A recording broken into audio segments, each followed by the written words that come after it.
जय हिंद एवरीवन। आप सबका आपके YouTube चैनल राष्ट्रीय सेवा पे स्वागत है। अभी तक हम ऑलमोस्ट जुलाई तक के करंट अफेयर्स कर चुके हैं।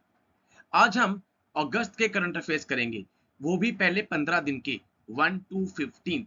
उसके बाद मैं एक और वीडियो लेकर आऊंगा, उसमें हम सेकेंड हाफ दैट इज 16 से लेकर हम further till the end of the month के करंट अफेयर्स करेंगे। एंड जितने भी आपके पास मिलिट्री एक्सरसाइजेज होती हैं, जैसे मैंने लास्ट टाइम पिछले 6 महीने की इकट्ठे बना दी थी, ऐसे ही मैं एक और सेशन लेकर आऊंगा जिसमें लास्ट 6 महीने की हम सारे मिलिट्री एक्सरसाइज को हम डिस्कस कर लेंगे।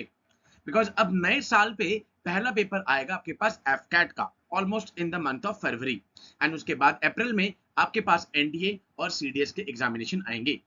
एंड इससे पहले दिसंबर में हम देखते हैं कि हमारे पास आरएमएस और आरआईएमसी स्कूल के राष्ट्रीय मिलिट्री स्कूल और राष्ट्रीय इंडियन मिलिट्री कॉलेज देहरादून का एग्जाम आ जाएगा। उसके लिए हम कल से बैच स्टार्ट भी कर रहे हैं। यहाँ पर जो भी बच्चे इसमें इनरोल होना चाहते हैं, प्लीज आप हम तक रीच आउट कर सकते हैं। डिस्क्रिप्शन बॉक्स में भी हमारा फोन नंबर लिखा हुआ है, टेलीग्राम का लिंक दे रखा है, इंस्टाग्राम का लिंक दे रखा है। किसी भी वे आउट से आप हमको रीच आउट कर सकते हैं। And you should join the राष्ट्रीय सेवा टू डू राष्ट्रीय सेवा।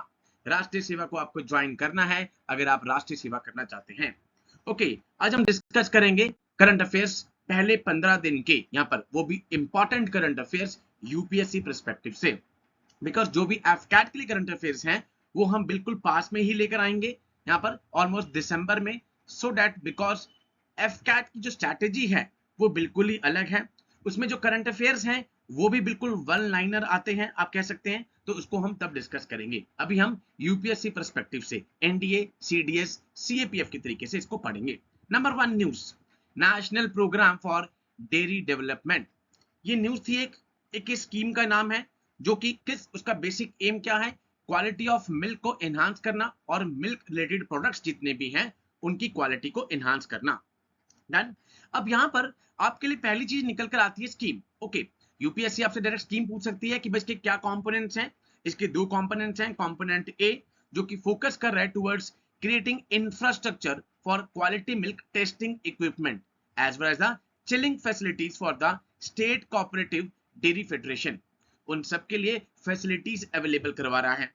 कंपोनेंट बी क्या कह रहा है कि फाइनेंशियल असिस्टेंस, भाई जो भी उसको फाइनेंस की जरूरत पड़ेगी ना किसी भी चीज को स्टार्ट करने के लिए, उनको फाइनेंशियल असिस्टेंस देना। एंड ये सेंट्रल सेक्टर स्कीम है जो कि 2021-22 से 25-26 तक रन होगी। अब ये तो हो गया यूपीएससी पर्सपेक्टिव। अब यहां से लेटेस्ट जो मार्च में हमारे पास डेटा आता है उसमें मिल्क प्रोडक्शन में नंबर 1 स्टेट है राजस्थान एंड नंबर 2 स्टेट है उत्तर प्रदेश। यहाँ पर ये पहले उत्तर प्रदेश आगे हो चुका था, बट लेटेस्ट मार्च के डेटा मैंने यहाँ पे देखा। एंड मीट प्रोडक्शन में अगर हम बात करूं तो महाराष्ट्र नंबर 1 पे चल रहा है। ये आपके पास आ गई फैक्चुअल नॉलेज कि कौन सी चीज नंबर 1 चल रही है एंड कौन सी नंबर 2 चल रही है। एंड अगर उन्होंने स्कीम पूछ ली तो ये आपके पास स्कीम आ गई। एंड जो भी हमारे करंट अफेयर्स हैं उनका सोर्स गवर्नमेंट की साइट्स हैं। ओके नाउ, अब सर इसमें से एक चीज और निकल कर आएगी कि बोर्ड होता क्या है। नेशनल डेयरी डेवलपमेंट बोर्ड, वहां पर तो स्कीम आ गई। एक ये इंस्टीट्यूट है यहाँ पे जो कि नेशनल इंपॉर्टेंस का एक इंस्टीट्यूट है जिसको by an act of Indian parliament in 1965 create किया गया था। अब देखिए, वर्ल्ड कॉफी कॉन्फ्रेंस में मैंने आपको एक चीज समझाई थी, वो बॉडी जो एक्ट ऑफ पार्लियामेंट से क्रिएट होती है उसको स्टैट्यूटरी बॉडी कहते हैं। For example rubber board of India, जिसका हेडक्वार्टर कहां पर है, कोटायाम में है, केरला में है। उसके बाद हमने किया था टी बोर्ड ऑफ इंडिया जिसका हेडक्वार्टर कहां पे था, कोलकाता में था। कॉफी बोर्ड ऑफ इंडिया हमने की थी बैंगलोर, जहां पे पहली बार वर्ल्ड कॉफी कॉन्फ्रेंस हुई इस बार। तो ऐसे ही ये भी एक स्टैट्यूटरी बॉडी है। इस तरीके से मैच द फॉलोइंग में यूपीएससी कई बार क्वेश्चन पूछ चुकी है सीडीएस में। अब जैसे आपको पता है कि रिसेंटली अभी डॉक्टर स्वामीनाथन, यहाँ पर father of the green revolution, उनकी डेथ होती है। ऐसे ही आप यहाँ पर ये क्वेश्चन पूछा जा सकता है कि इंडिया मिल्क मैन कौन है, that is doctor V Kurien. V Kurien को यहाँ पर इंडिया मिल्क मैन कहते हैं। जैसे यहाँ पे राजेंद्र सिंह को उनको वाटरमैन के नाम से जाना जाता है, राजस्थान से जो कि बिलोंग करते हैं, ऐसे ही वी कुरीन उनको India milk man. I hope this is clear. अब ये कब सेटअप किया गया था, जब लाल बहादुर शास्त्री जी का यहाँ पर एक विजन था यहाँ पे, जो कि अमूल को, यहाँ पे अमूल की जो सक्सेस थी उसको रेप्लिकेट करना चाहते थे। अब सर अमूल क्यों इंपॉर्टेंट है यहाँ पे? अमूल के लिए मैं एक चीज बताता हूं। आप सबको पता है कि Amit Shah ji at present home minister हैं, साथ में ही कोऑपरेटिव सोसाइटी जो है उसके भी वो मिनिस्टर हैं। तो Amul is a example of cooperative society. Done. Headquarter कहां पर है इसका? आनंद में है, गुजरात में इसका हेडक्वार्टर है, जो कि यहाँ पे मिल्क के लिए इंपॉर्टेंट है। आई होप दिस इज क्लियर। इसमें से 3-4 न्यूज हमारे पास निकल कर आ गई। स्टैट्यूटरी बॉडी कौन सी है, स्कीम क्या है, waterman Rajendra Singh, milkman V Kurien and Swaminathan आप सबको पता ही है, ग्रीन रेवोल्यूशन यहाँ पर जो लेकर आए थे। ओके, नाउ सेकंड है पीएम यशस्वी स्कीम। यशस्वी स्कीम है यहाँ पे, ठीक है, नाम से पता लग रहा होगा स्कॉलरशिप टाइप की चीज है यशस्वी। यहाँ पे किन के लिए है? नंबर 1, एक तो मिनिस्ट्री ऑफ सोशल जस्टिस और एम्पावरमेंट इसको इंप्लीमेंट करेगी। अगर आपसे नोडल मिनिस्ट्री पूछ ली जाए कि कौन सी इसकी नोडल मिनिस्ट्री है, नंबर 1 किस किस के लिए स्कॉलरशिप रहेगी? ओबीसी के लिए रहेगी, नोमैडिक और सेमी नोमैडिक ट्राइब्स के लिए रहेगी, डीएनटी डी नोटिफाइड ट्राइब्स जो है उनके लिए ये स्कीम रहेगी। एंड 2 यहाँ पे क्लासेस के स्टूडेंट जो है एलिजिबल होंगे इसमें। क्लास 9th के बच्चे पेपर दे सकते हैं और 11th के बच्चे इसमें दे सकते हैं। एंड ये खाली ग्रांट की जाएगी the Indian students by the specific state. जिस भी स्टेट से मैं अप्लाई कर रहा हूं, फॉर एग्जांपल मैं राजस्थान से अप्लाई कर रहा हूं तो राजस्थान स्टेट देगी, हरियाणा से कर रहा हूं, पंजाब से, उत्तर प्रदेश रिस्पेक्टिव स्टेट देगा। अब स्कॉलरशिप कितनी मिलेगी इसमें? 9th क्लास को 75,000 पर ईयर और 11th क्लास के बच्चे को 1,25,000 रुपए 1,25,000 पर ईयर दिया जाएगा। Prime minister Yashasvi scheme. I hope this is clear. OBC के लिए रिस्ट्रिक्ट किया गया है, nomadic, denotified, semi nomadic tribes के लिए। ओके, मेरी माटी मेरा देश कैंपेन आप सबको पता है अगस्त में खूब चला। नाम से पता चल रहा है माटी मिट्टी। यहां पर इसको क्यों किया गया था? नंबर 1 तो इसलिए कि पेट्रियोटिज्म जो है यहाँ पर, पेट्रियोटिक जहां पर है और उसको स्प्रेड किया जाए, सो दैट जो भी हमारे फ्रीडम फाइटर्स हैं जो कि देश के लिए अपनी जान दे चुके हैं, यहाँ पे उनके जितने भी उनके सेक्रीफाइस हैं उनको एक तरीके से यहाँ पर ऑनर देने की कोशिश की गई है थ्रू दिस स्कीम। आप देखते हैं इसमें नाम से पता लग रहा है माटी ग्राम पंचायत लेवल पर, वहां से मिट्टी एक कलश में आई जाएगी। उसके बाद नेशनल वॉर मेमोरियल जो कि दिल्ली में है उसके पास में एक अमृत सरोवर, एक गार्डन बनाया जाएगा। आई होप दिस इज क्लियर। माटी आई जाएगी एंड हर गांव में, जिस गांव से यहाँ पर मार्टियर्स हैं जिन्होंने जान दी है, वहां पर एक मेमोरियल भी यहाँ पर बनेगा, सो दैट उस गांव को पता लग सके कि उनके गांव से किस किस ने देश के लिए यहाँ पर जान दी है। आई होप दिस इज क्लियर। मेरी माटी मेरा देश कैंपेन यहाँ पर ये चला था अगस्त के महीने में। Okay, now next is Rajmargyatra mobile app. नाम से पता लग रहा है कि कुछ हाईवे से रिलेटेड है यहाँ पे, ठीक है, राजमार्ग नेशनल हाईवे से रिलेटेड है यहाँ पर, ठीक है। सो एक तरीके से एक मोबाइल एप्लीकेशन है ये जो ट्रैवलर्स को सारी इंफॉर्मेशन देगी नेशनल हाईवे पे। Done, while also offering an efficient complaint redressal system। And ये 2 लैंग्वेजेस में आएगी। इस तरह के कई बार स्टेटमेंट वाले क्वेश्चन जो होते हैं 1 2 2 3 उसमें पूछ ली जाते हैं, हिंदी और इंग्लिश में ये होगा। एंड एक तरीके से ये वन स्टॉप सिस्टम है जहां पर सारी की सारी चीजें यहाँ पर होंगी, जिससे वो toll plaza, petrol pumps, hospitals, hotels, जितनी भी आसपास एसेंशियल सर्विसेज हैं, ये सारी इंफॉर्मेशन उनके पास आ जाएगी। आप नेशनल हाईवे पे जाते हैं, कई बार प्रॉब्लम क्रिएट हो जाती है, आप फंस जाते हो, आपके पास सारी इंफॉर्मेशन के थ्रू आ जाएगी। Okay, next is national research foundation. ये न्यूज में क्यों था?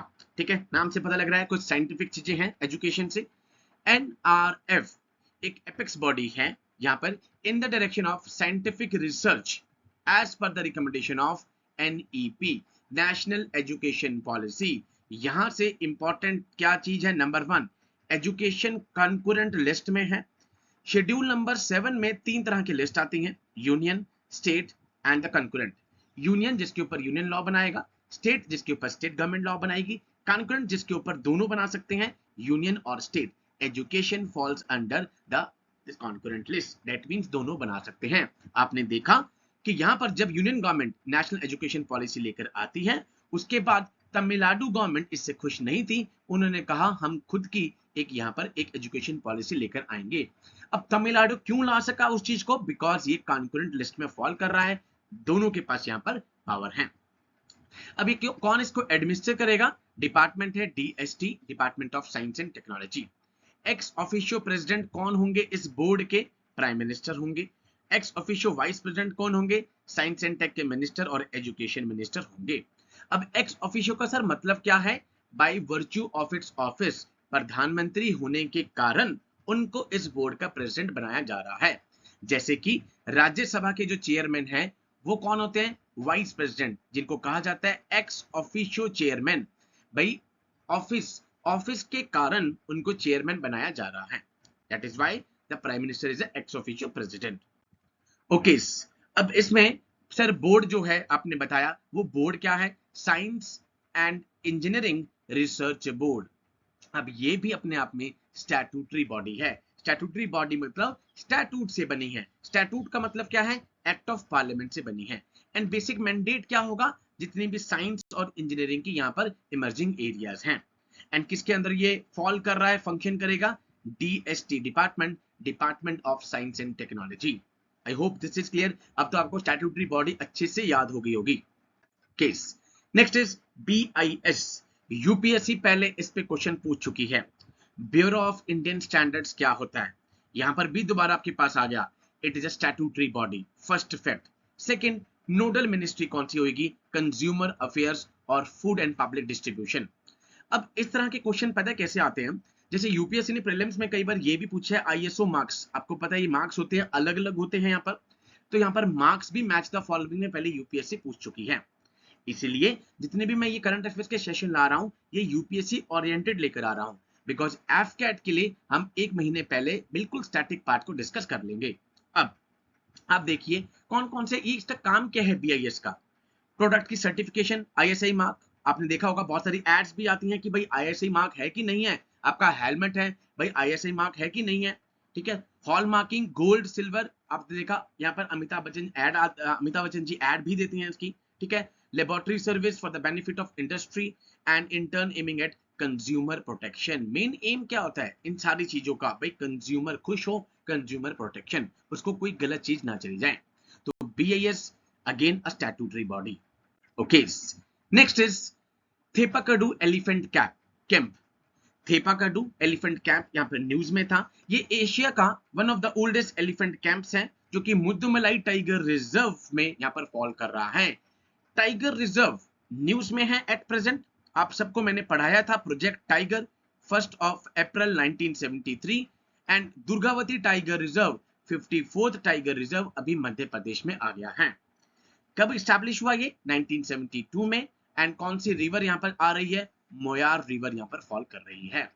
आई hope this is clear. And ये सारी न्यूज PIB की हैं, इसलिए गवर्नमेंट ऑफ इंडिया की यहाँ पर प्रॉपर एक ऑथेंटिक साइट से ली गई हैं। तो आप इन करंट अफेयर्स पे आंख बंद करके भरोसा कर सकते हैं।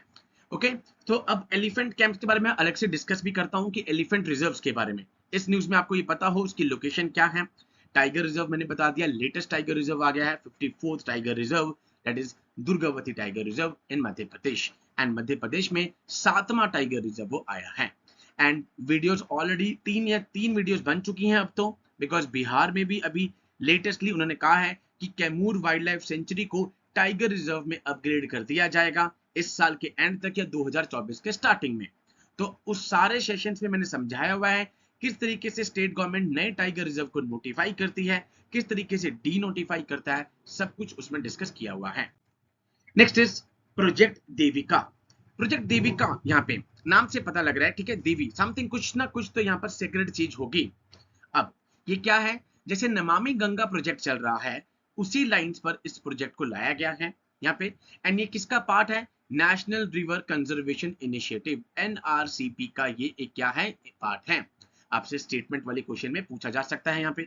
Then UIT urban environment engineering department जो है यहाँ पर लिक्विड वेस्ट मैनेजमेंट पे पूरा प्रॉपर काम कर रहा है। जितनी भी पाइपलाइंस हैं, मैनहोल्स हैं, इन सब पे वो प्रॉपरली काम कर रहा है।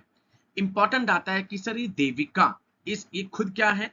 देविका को यहाँ पर एक सेक्रेड रिवर है गंगा की तरह, उसकी सिस्टर कहा जाता है। Very important, Devika is known as the sister of the Ganga river. Originate कहां से हो रहा है यहाँ पर? ये Shuddh Mahadev temple, Udhampur district. Udhampur district वही जिसका रेलवे स्टेशन का नाम चेंज करके मार्टियर कैप्टन तुषार महाजन कर दिया गया है। Then martyr captain Tushar Mahajan. And उसके बाद ये फ्लो करती है टुवर्ड द वेस्टर्न पंजाब, जहां पे रावी रिवर के साथ ये मर्ज कर जाती है। अब ये कई बार अपीयर होती है, कई बार डिसअपीयर होती है, इसलिए हम देखेंगे इसका नाम गुप्त गंगा से भी फेमस है। ये गुप्त गंगा भी इसे कहा जाता है। उधमपुर की यहां से फ्लो कर रही है, यहाँ पे ये आपको पता हो। उधमपुर रेलवे स्टेशन का नाम मैंने आपको बता दिया, that is martyr captain Tushar Mahajan and sister of Ganga river. I hope this is clear. Devika river. Okay, Bharat campaign. Bharat पिछले स्पेशल सेशन से पहले बहुत सारा चीजें चली, इंडिया एज अ भारत नाम चेंज होगा, कुछ भी डिस्कस नहीं हुआ। कल ही वुमेन रिजर्वेशन बिल पास हो गया एंड कल तो हम देखते हैं कि फाइनली राष्ट्रपति जी ने उसको यहाँ पर एसेंट भी दे दी और 106वां संशोधन बन चुका है अब वो। बट यहाँ पर भारत क्या है? Banks heralding accelerated rural and agriculture transformation. ये कई बार कंफ्यूज कर सकता है कि भाई इसका बैंक से मतलब होगा कि नहीं होगा, एग्रीकल्चर से। ये किसने लॉन्च किया? गवर्नमेंट ने under AIF agriculture infrastructure fund scheme. Basic aim क्या है यहाँ पर? नंबर 1, मैक्सिमम जो बेनिफिट्स हैं लोगों तक पहुंचाया जाके एंड बैंक्स के बीच में एक कॉम्पिटिटिव स्पिरिट यहाँ पे क्रिएट की जा सके। जैसे आपने देखा होगा कोऑपरेटिव फेडरलिज्म नाम की एक टर्म आई थी नीति आयोग के थ्रू। कॉम्पिटिटिव फेडरलिज्म, भाई आपस में compete कर रहे हैं टू improve, तो ऐसे ही बैंक्स के बीच में एक कॉम्पिटिटिव स्पिरिट्स को क्रिएट किया जा रहा है एंड जो कि एक लैंडिंग इंस्टीट्यूशन जितने भी हैं, सो दैट जितने भी एग्रीकल्चर इंफ्रास्ट्रक्चर लोन्स हैं, वो जो प्रोजेक्ट्स हैं वो फास्टर पेस पे चलें, बिकॉज जितने अच्छे पेस पे वो चलेंगे उतना ही इकोनॉमिकल भी यहाँ पर फायदा होने वाला है, बिकॉज एम्प्लॉयमेंट भी क्रिएट करेगा वो। ठीक है।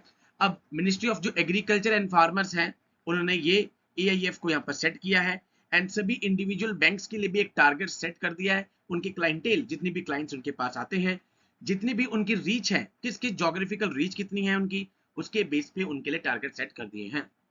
तो भारत अगर आ जाए, डायरेक्टली फुल फॉर्म भी आ सकता है, ये ना हो आपको ना पता लग सके कि भाई इसका एग्रीकल्चर से भी कुछ मतलब हो सकता है। So Bharat campaign case. Next is world elephant day 12th of August। अब इसमें दो चीजें इंपॉर्टेंट है।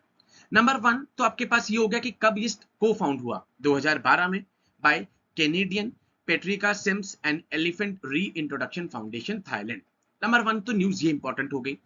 FCAT के लिए डे इंपॉर्टेंट हो गया कि कब एलिफेंट डे आता है। नंबर 3 न्यूज मैं बताता हूं कि प्रोजेक्ट एलिफेंट को और प्रोजेक्ट टाइगर को रिसेंटली इन्वायरमेंट मिनिस्ट्री ने मर्ज कर दिया है, ये इंपॉर्टेंट है।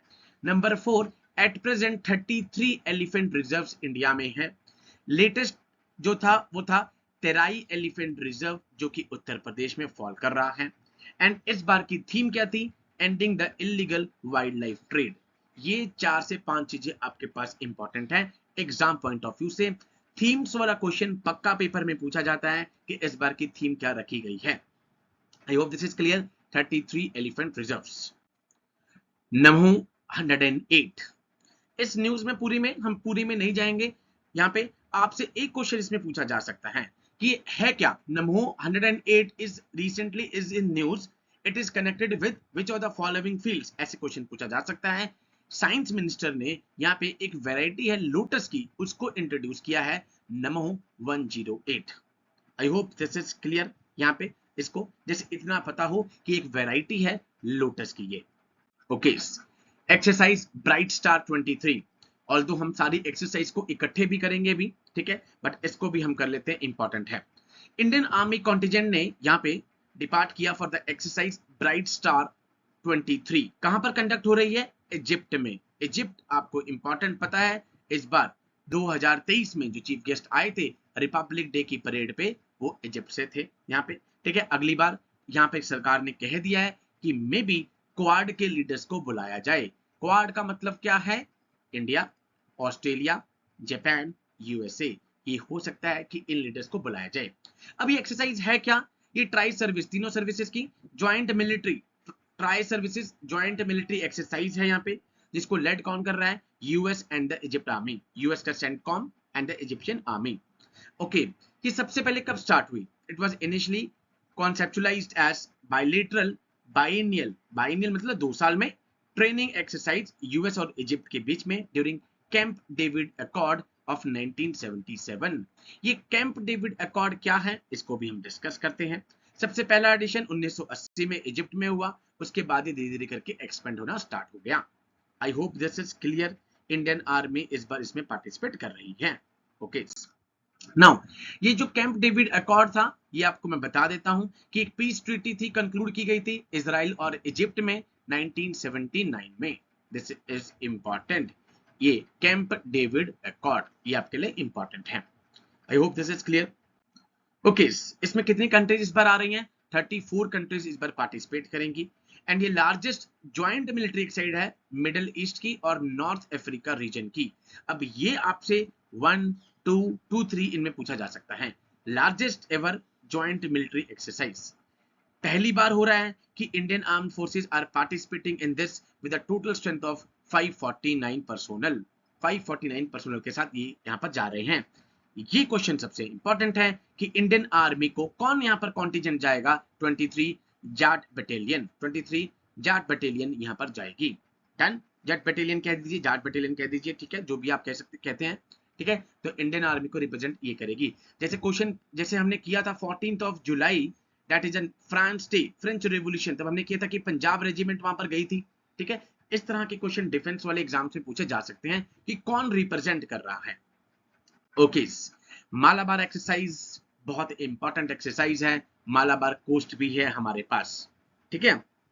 27th एडिशन इस बार हुआ, कहां पर हुआ? ऑस्ट्रेलिया में हुआ, ठीक है। 4 कंट्रीज इसमें होती हैं, आपको ये पता होना चाहिए। नंबर 2, एक ये नेवल एक्सरसाइज है, मल्टीलेटरल नेवल एक्सरसाइज है ये, एक तो ये पता हो। 92 में ये स्टार्ट हुई थी इंडिया और यूएस के बीच में, उसके बाद जापान ऐड हुआ, ऑस्ट्रेलिया ऐड हुआ, ये चारों कंट्रीज ऐड हो गई। एंड ये चारों कंट्रीज ही मिलके क्वाड का ग्रुप भी बनाती हैं। एंड इसलिए कई बार ये मैरीटाइम ऑर्गेनाइजेशन है, बट कई बार चाइना को लगता है कि उनको काउंटर करने के लिए ग्रुप बनाया गया है, ठीक है। इस बार किसने यहां पर रिप्रेजेंट किया? डिस्ट्रॉयर आईएनएस कोलकाता और फ्रिगेट आईएनएस शायद्री और P-81 मैरीटाइम पेट्रोल एयरक्राफ्ट, ये तीनों यहां पर इंडिया को इस बार इंडियन नेवी को रिप्रेजेंट कर रहे थे। INS Kolkata, frigate Sahyadri and the patrol aircraft. I hope this is clear. Naval exercise है ये, 92 में स्टार्ट हुई थी। Sulina channel, very important channel. आपको पता है यूक्रेन रशिया अभी तक वॉर चली रही है।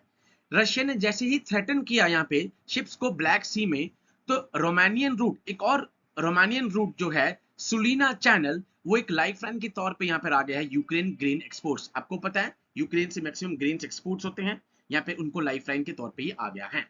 अभी मैक्सिमम ये है कहाँ पे? रोमानिया में। रोमानिया मैंने नीचे लिखा है ऑलरेडी नाटो का मेंबर है। क्लियर? सुलीना चैनल। अब इसकी जो लोकेशन है मैक्सिमम हम देखेंगे तो डेन्यूब के जो डेल्टा है, डेल्टा रीजन के अंदर ही फॉल कर रहा है। डेन्यूब कहें तो सेकंड लॉन्गेस्ट रिवर है यहां पर यूरोप की। अब इसको डिस्कस करते हैं, कौन सी कंट्री से ये पास हो रही है? Austria, Bulgaria, Croatia, Germany, Hungary, Moldova, Romania, Serbia, Slovakia and Ukraine. ये आपको पता हो, very important for the exam. Second longest river है ये यूरोप में, सुलीना चैनल, जो कि लाइफलाइन देगी यूक्रेन की ग्रेन एक्सपोर्ट्स के लिए। ओके, कुरिल आइलैंड्स, ठीक है। यहाँ पे जब वर्ल्ड ज्योग्राफी में आप पढ़ेंगे, इसमें इंपॉर्टेंट न्यूज क्या है? रशिया और जापान के बीच में ये बोन ऑफ कंटेंशन रहता है, ठीक है। जैसे इंडिया और पाकिस्तान के बीच में बहुत सारी चीजें रहती हैं, सर क्रीक ये, ठीक है, कॉन्ट्रोवर्शियल कॉन्टेंशियस कह लीजिए आप, ऐसे यहाँ पर ये है। एंड जापान का क्लेम था कि ये उनका पार्ट है सिंस 19th सेंचुरी, रशिया को लगता है कि उनका है यहाँ पे। तो दोनों यहाँ पे इन तीनों कंट्रीज रेदर साउथ कोरिया इनको अलग अलग नाम से पुकारते हैं। जापान इसको कहता है नदर्न टेरिटरी, रशिया इसको कहता है कुरिल आइलैंड्स, साउथ कोरिया इसको कहता है डोगडो आइलैंड्स। तीनों अलग अलग नाम से उसको बुलाते हैं, बट आपको पता हो रशिया जापान के बीच में बोन ऑफ कंटेंशन ये है। ओके, प्राइम मिनिस्टर साहब अभी रिसेंटली आपने देखा कि इसमें फ्रांस में भी गए थे, अलग अलग उनको अवार्ड्स मिलते हैं। आपको 2023 के ऑलमोस्ट ये पता हो, इजिप्ट में ऑर्डर ऑफ द नाइल मिला उनको। Next is the Papua New Guinea, यहाँ पे that companion of the order of Logohu मिला उनको। फिजी में उनको कंपेनियन ऑफ द ऑर्डर मिला। दिस रिपब्लिक ऑफ पलाउ, यहाँ पे ए बल्क अवार्ड उनको मिला। उसके बाद फ्रांस में the Grand Cross of the Legion of Honour यहाँ पर उनको मिला। तो हम देखते हैं कि ये सारे उनको मिले। इसके बाद रेदर अगर हम बात करें तो इवन यहाँ पर एथेंस में जब गए थे वहां पर भी उनको अवार्ड मिलता है, उनका हाईएस्ट अवार्ड जो भी था। तो ये अवार्ड की एक लिस्ट है, इसमें आपको 2023 की लिस्ट पक्का पता हो कि 2023 में कौन कौन से अवार्ड्स मिले हैं। ओके, बेलम डिक्लेरेशन एक न्यूज में थी, बेलम डिक्लेरेशन जिसका दूसरा अमेज़न समिट भी कहा जाता है। नाम से पता लग रहा होगा Amazon, that means south America की यहां पर मैं बात कर रहा हूं। किसने होस्ट किया इसको? ब्राजील ने होस्ट किया, जो कि rain forest, largest tropical rain forest, Amazon rain forest को सेव करने यहाँ पर उसका एम था। 8 अमेज़न कंट्रीज हैं यहाँ पे, अमेज़न कंट्रीज आपसे पूछी जा सकती हैं यहाँ पे, ठीक है, जिन्होंने मिलके यहाँ पर कहा कि इस रेन फॉरेस्ट को प्रोटेक्ट किया जाए, ठीक है। किसने ऑर्गेनाइज कराई समिट? ये Amazon Cooperation Treaty Organisation ACTO ने इसको ऑर्गेनाइज कराया। 8 कौन सी कंट्रीज हैं? एग्जाम के लिए अल्ट्रा इंपॉर्टेंट है। बोलिविया जिसकी कैपिटल है लापाज, हाईएस्ट कैपिटल वर्ल्ड की। ब्राजील, अभी हमने थोड़े परसों ही किया था, number 1 in the coffee production. Then Colombia, हमने कोलंबिया को भी परसों ही पढ़ा था, robusta coffee number 1। Then we have a Ecuador, ठीक है, ये हम करेंगे, यहां पर आपके पास वोल्केनोज आते हैं। Then Guyana, then we have a Peru, then we have a Suriname, then we have a Venezuela. 8 Amazon countries हैं। ये कंट्रीज बहुत इंपॉर्टेंट है, आ सकता है which of the following is not among the this Amazon countries. Okay, I hope this is clear. Belem declaration regarding the Amazon forest. Okay, Belem declaration का basically क्या statement थी? It emphasise the importance of indigenous knowledge for the biodiversity conservation. भाई जितने भी indigenous people हैं उनकी knowledge use करके वहां पे बायोडाइवर्सिटी कंजर्वेशन की जाए, सो दैट उनकी विजडम को यूज किया जाए। Number 2, sustainable forest use and economic solutions जो हैं इनको प्रमोट किया जाए। उसके बाद जितने भी वहां पर लैंड के राइट्स, लैंड से रिलेटेड जितने भी यहाँ पे चीजें हैं, राइट्स हैं, उनको प्रोटेक्ट किया जाए एंड डिफॉरेस्टेशन को यहाँ पर प्रिवेंट किया जाए। ये तो क्वाइट ऑब्वियस है, बहुत अल्ट्रा इंपॉर्टेंट है कि जितनी डिफॉरेस्टेशन वहां पे प्रिवेंट होगी उतना ही अच्छा होगा एंड उतनी ही बायोडाइवर्सिटी प्रिजर्व रहेगी। एंड इंडिजिनियस जो जितने भी लोग हैं उन सब की पार्टिसिपेशन करवाई जाए, उनके विजडम को यूज किया जाए। So this was the Belem Declaration, that is the Amazon Summit. Amazon countries पता हो, 8 कंट्रीज हैं आपके पास। तो ये थे हमारे करंट अफेयर्स अगस्त के 1 to 15, पहले 15 थे। जल्दी ही अभी एक दिन के अंदर अंदर आपको 16 से लेकर till the end of the अगस्त के करंट अफेयर्स आपके पास आ जाएंगे।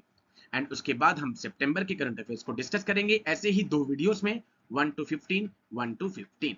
एंड जैसे ही दिसंबर पास में आता है, we will start the AFCAT related current affairs, because AFCAT में वन लाइनर्स आने के चांसेस ही होते हैं, आते भी है रदर।